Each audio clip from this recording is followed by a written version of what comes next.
এখন শুরু হচ্ছে দুঃসাহসিক এক অভিযান। একা ঘুরতে বেরিয়ে এমন এক প্লেস আসলাম, খুবই ডেঞ্জার জোন বলা চলে।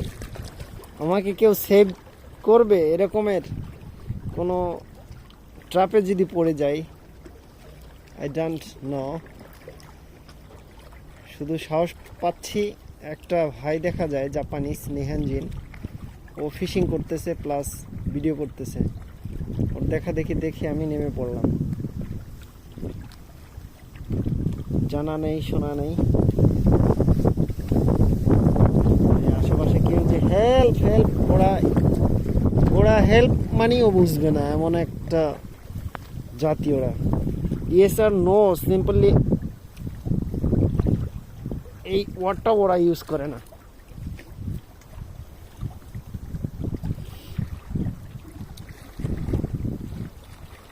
তো নেমে পড়লাম, অনেকটা পথ পাড়ি দিয়ে হেঁটে হেঁটে যাচ্ছি একাই। দেখি কতদূর যেতে পারি।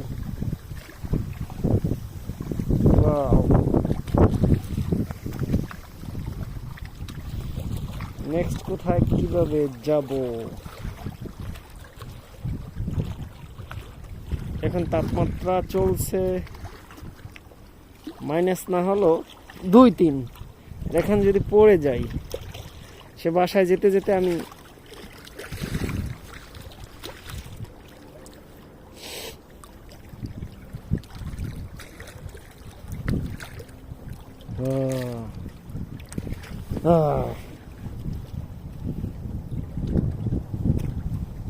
ঠিক হবে নাকি ব্যাক করব? নেক্সট কোন জায়গা দিয়ে উঠবো সেরকমই কিছু দেখতেছি না। ট্রেন দেখা যায়, একটু পরে শিনকানসেন দেখাবো। দুঃসাহসিক এক অভিযানে নেমে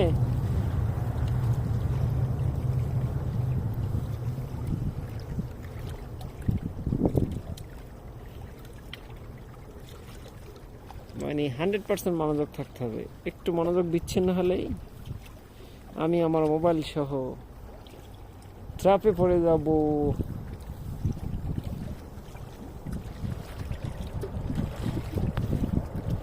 বুলেট ট্রেনের ওয়েট করতেছি।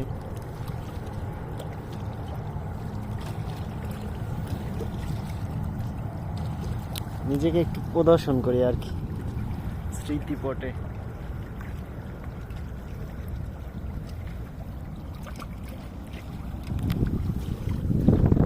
মোবাইলটা পড়ে গেলে মোবাইলটার আশা ছেড়ে দিয়ে বাসায় যেতে হবে।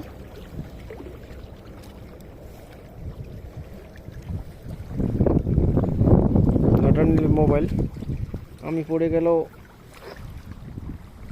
হেল্প করার কেউ নেই।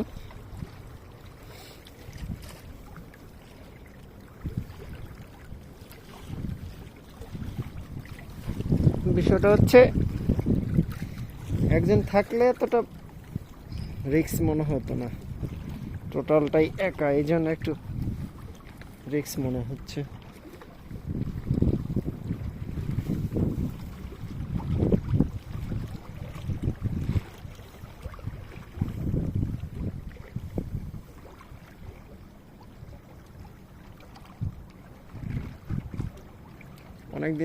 অনেকক্ষণ যাবত ট্রাই করতেছে, বাট কোনো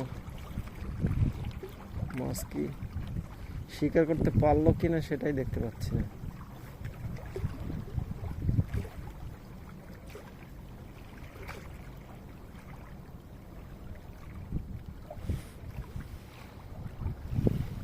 না, একটা বুলেট ট্রেন দেখে এখান দিয়ে বের হবো, একটা বুলেট ট্রেনের জন্য ওয়েট করবো।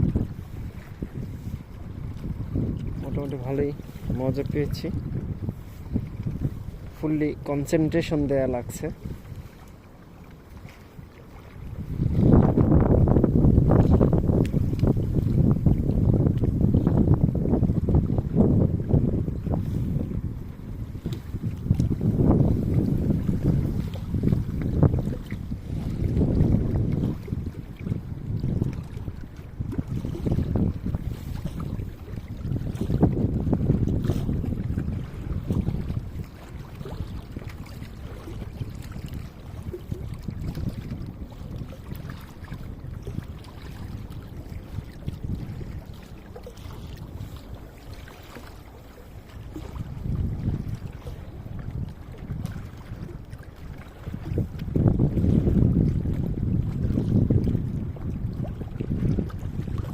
পানির যে শব্দটা,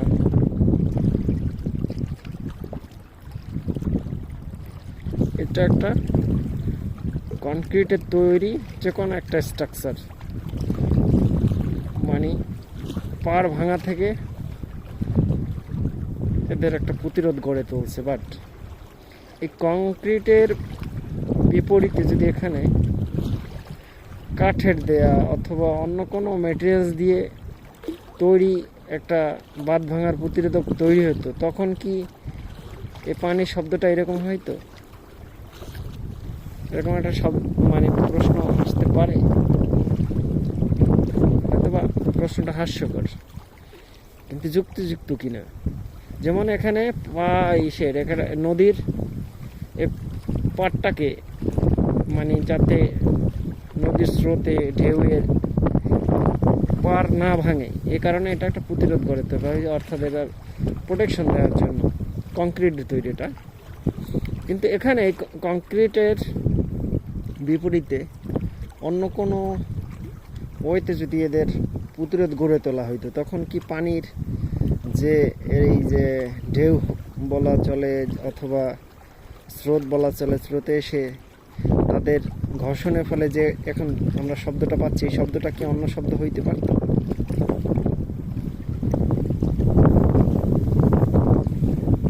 জাপানিজদেরকে জিজ্ঞেস করতে হবে, যে প্রশ্নটার অ্যান্সার চাই আমি।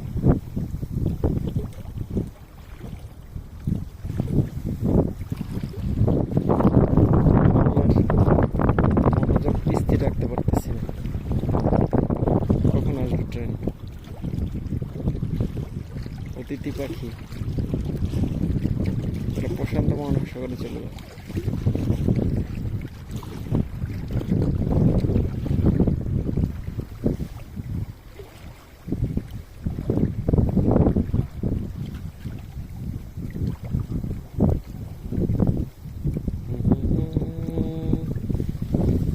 পুরোটাই সেন্ট মার্টিন পানির কালার।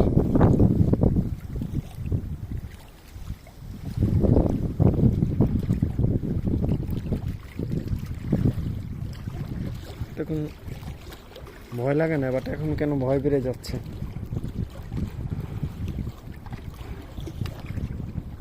কিরে শিনকানসেন আসবি না নাকি? কোথায় বুলেট ট্রেন?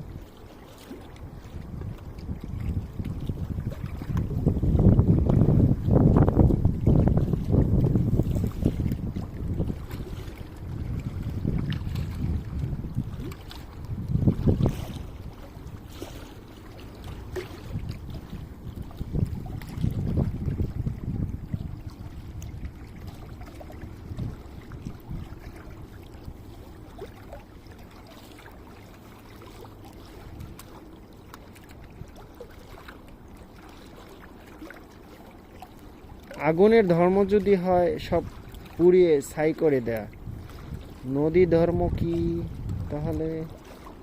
বয়ে চলা নাকি শান্ত করা, কোনটা হবে? কেন উল্টো পাল্টা কোশ্চেন আসে মাথায়? আয় বাবা, বুলেট ট্রেন আয়, তোর জন্য ওয়েট করতেছি। তারপর ক্যামেরাটা শাট ডাউন করে আমি একটু তীরে যাব।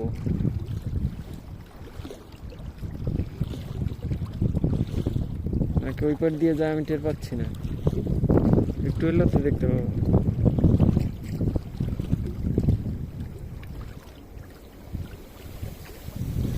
হ্যাঁ, জোরে আয় আমাকে পেতে।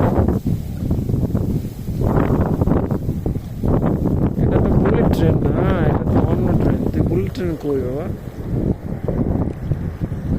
হ্যাঁ, এই জটিল একটা ভিউ হচ্ছে। ট্রেনের উইন্ডো দিয়ে সূর্য উকি ঝুঁকি দিচ্ছে। আবার চলে আসছে আর একটা ট্রেন। এখন ট্রেনের জানালা দিয়ে আমি সূর্য দেখতেছি। ও, অর্ধেকটা দেখা যায়, অর্ধেকটা জানালা। এইবার শিনকানসেন যাচ্ছে, বাট শিনকানসেনের শুধু হেড দেখা যায়, এটা ক্যাপটা দেখা যায়। শিনকানসেন চলে মানে বুলেট ট্রেনটা চলে যাচ্ছে, বাট পুরোটা দেখাতে পারতেছি না, আন্তরিকভাবে দুঃখিত। ওকে, বাই বাই।